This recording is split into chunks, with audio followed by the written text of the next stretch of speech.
Let's give him another round of applause.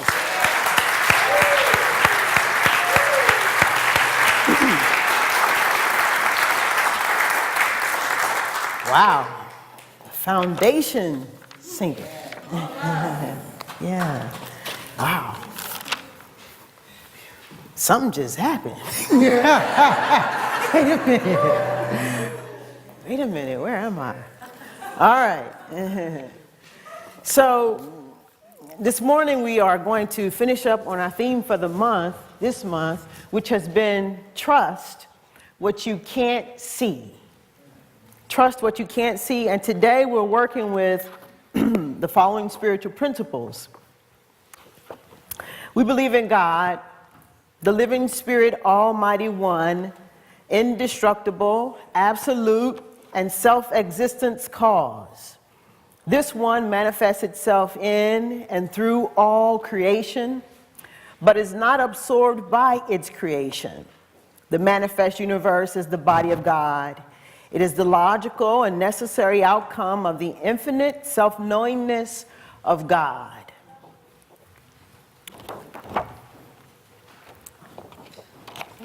We believe in the unity of all life, and that the highest God and the innermost God is one God. We believe that God is personal to all who feel this indwelling presence. We believe in the direct revelation of truth through our intuitive and spiritual nature, and that anyone may become a revealer of truth who lives in close contact with the indwelling God. We believe that the universal spirit, which is God, operates through a universal mind, which is the law of God, and that we are surrounded by this creative mind, which receives the direct impress of our thought and acts upon it. Trust what you can't see. What that means for us is that each one of us have got to know our self-worth. And not only do we have to know our self-worth, we have got to be willing to release the idea that we hold that I don't know. I don't know what to say. I don't know what to do. I don't know what I'm going to do, and on and on and on. What we believe is that we don't know how, but we always know what. So we've got to be willing to let I don't know go, and we've got to know our worth. So here we talk a lot about letting go of our old ideas. And so what that means then is that, or if we cannot let our old ideas go, then we invite you at least to suspend or to lay down your old ideas for a moment to be able to invite in something new. So you got two options. If you can't let it go, lay it down for a minute or two to invite something new in, a new idea, so that we give ourselves an opportunity to begin to think on it, to be one with it. And so here, as the principle stated, we believe in God, the living spirit, almighty one. And we believe that this God manifests itself in and through all. That includes me, and that includes you. And that the highest God and the innermost God is one.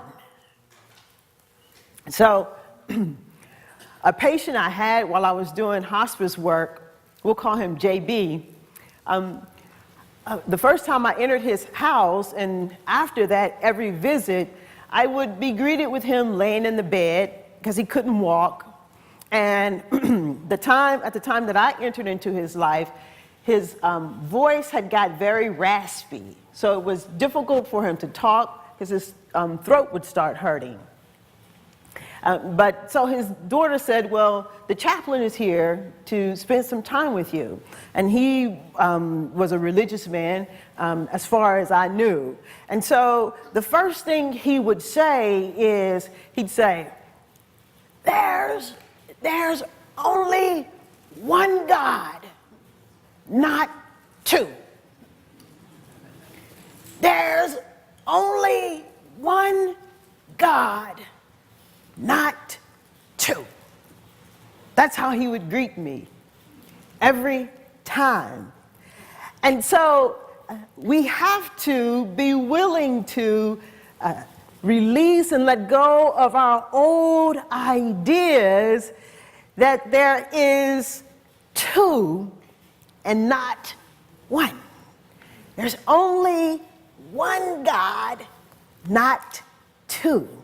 See, this is something we have to deal with and be with in order to be able to embrace the principles and our practices. We've got to be able to make that leap, because here we believe that the highest God and the innermost God are one. We believe that the divine power and presence is within us and not outside of us. We believe that there's only one God, not two. And so the principle, number one, says, we believe in God, the living Spirit, Almighty One, indestructible, absolute, and self-existence cause. This one manifests itself in and through all creation. In other words, it's saying that it is all that we can see and it's all that we cannot see. It's all that we can see and it's all that we cannot see. It is a presence and a principle, not person. God, in the way that we receive it, is a presence and a principle. It's not a person. And it's the seed and the soil. It's not one or the other. It's the seed and the soil. And so we believe then that the soil, the principle, that it's absolute, that it always works, that it works the same, alike for each and every one of us, that if we plant something into the soil, that it will, without question, without failing, it would give us what it is that we desire. We call that being absolute. We believe that the soil is so rich that it'll give us whatever it is that we desire.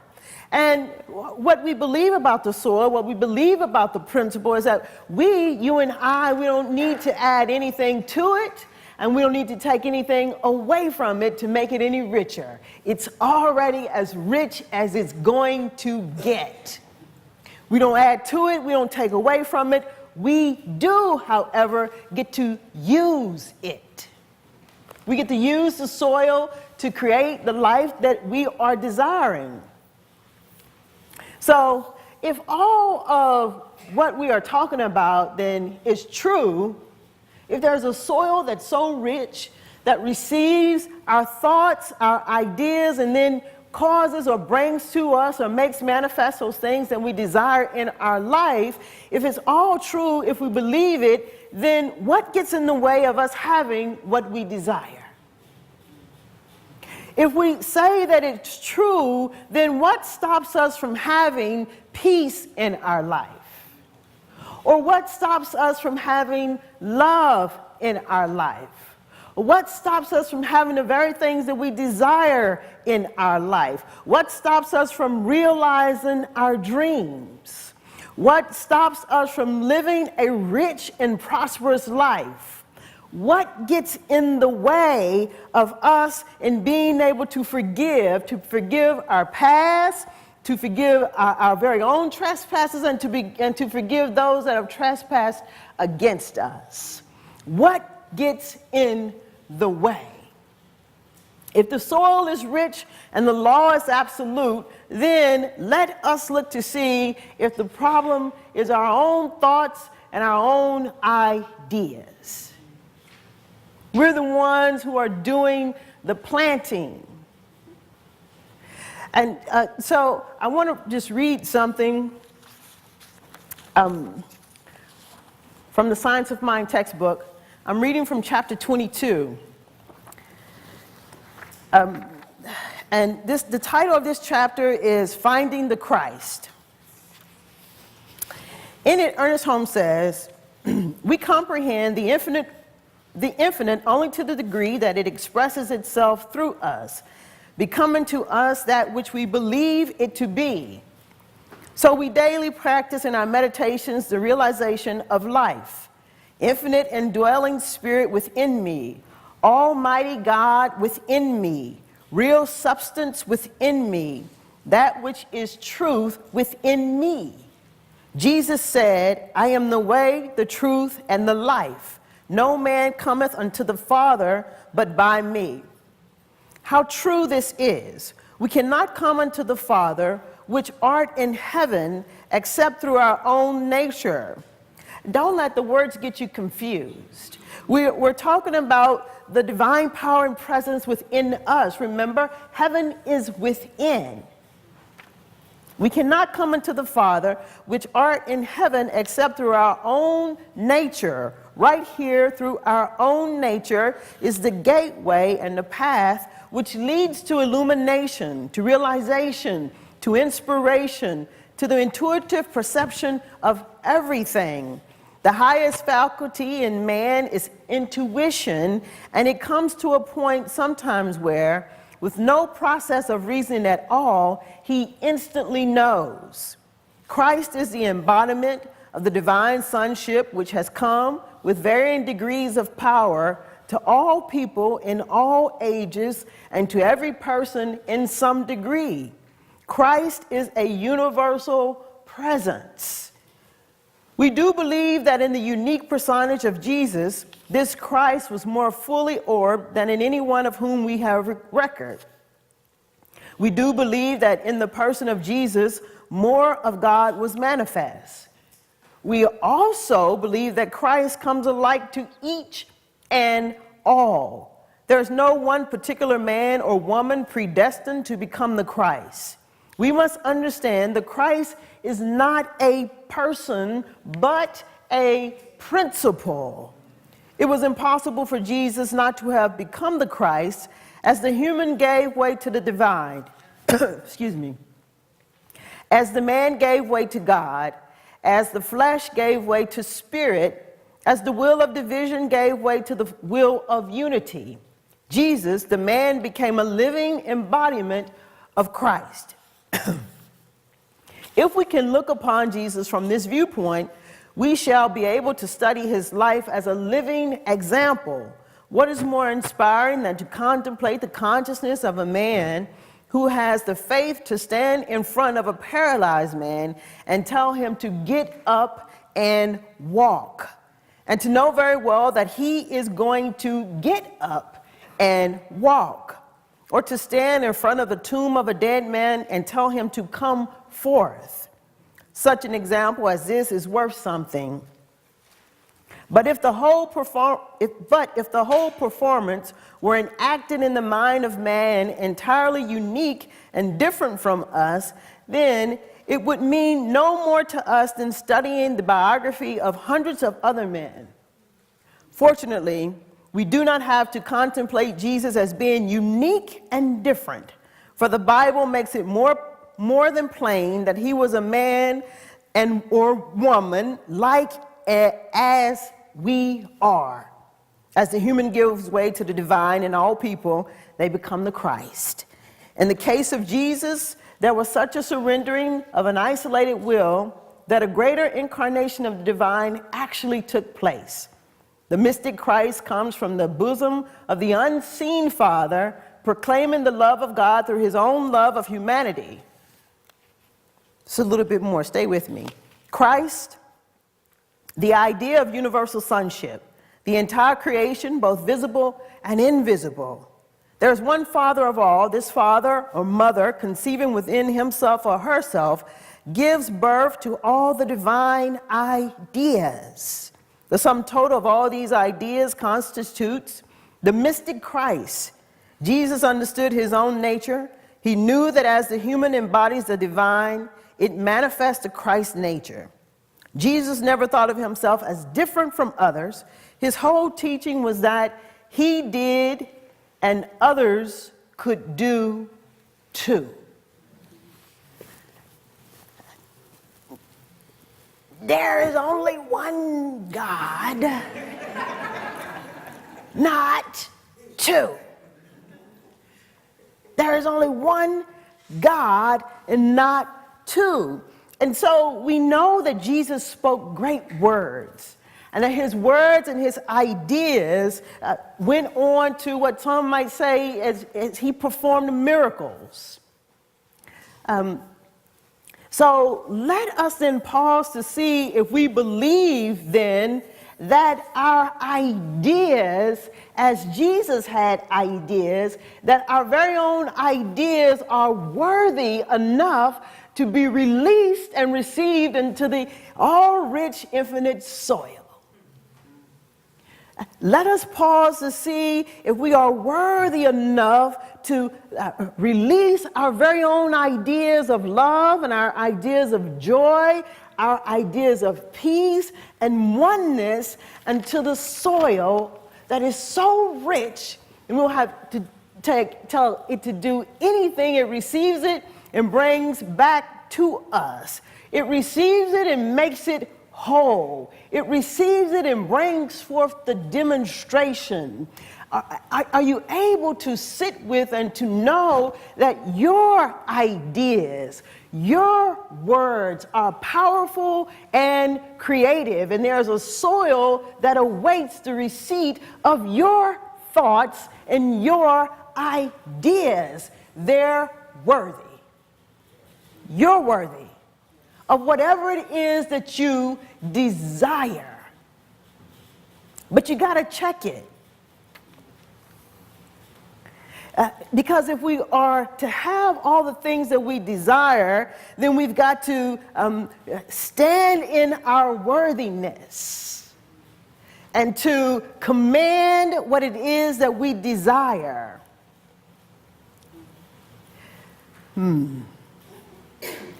Because you see, what happens is this rich soil, it receives our words. And no, we may not know how, as long as we tell it what. We may not know how to forgive what happened 50 years ago. We may not know how to begin to forgive what happened yesterday. But the rich soil, you see, it's rich. And you only have to give it, allow yourself to be with it for a moment. Remember, if you can't let it go, suspend it, lay it down long enough so that a new idea coming through you can find its way into the rich soil, and then it takes it up, it shapes it, it molds it, it makes it into something new. Love in a way that you've never experienced it before. Joy in a way that you've never experienced it before. Something in you says, no longer am I going to live this way. I'm ready to forgive. I'm ready to talk about it. I'm ready to be at peace. I'm ready to live in love. The soil is rich. You don't have to do a thing to it. You don't add anything to it, and you can't take anything away from it. But be willing to say, my ideas, what I believe, that it's worthy enough to let it go, to release it into the rich soil. You're worthy. I'm worthy. My ideas of love is worthy. Your ideas of love, they're worthy. Your ideas of prosperity, it's worthy.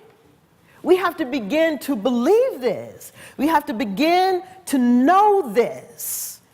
And so, there's only one God, not two. This is what Ernest Holmes says. This is what Ernest Holmes says about this. He says,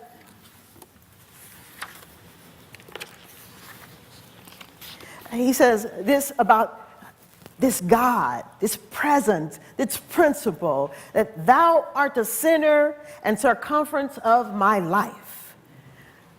the beginningless and endless part of me, the eternal reality of me, the everlasting power within me, the eternal good working through me, the infinite love impelling me, the limitless peace and calm within me, the perfect life living through and in me, the perfect life living through and in me, the joy of the soul and the light of the Spirit illumining me. Oh Lord.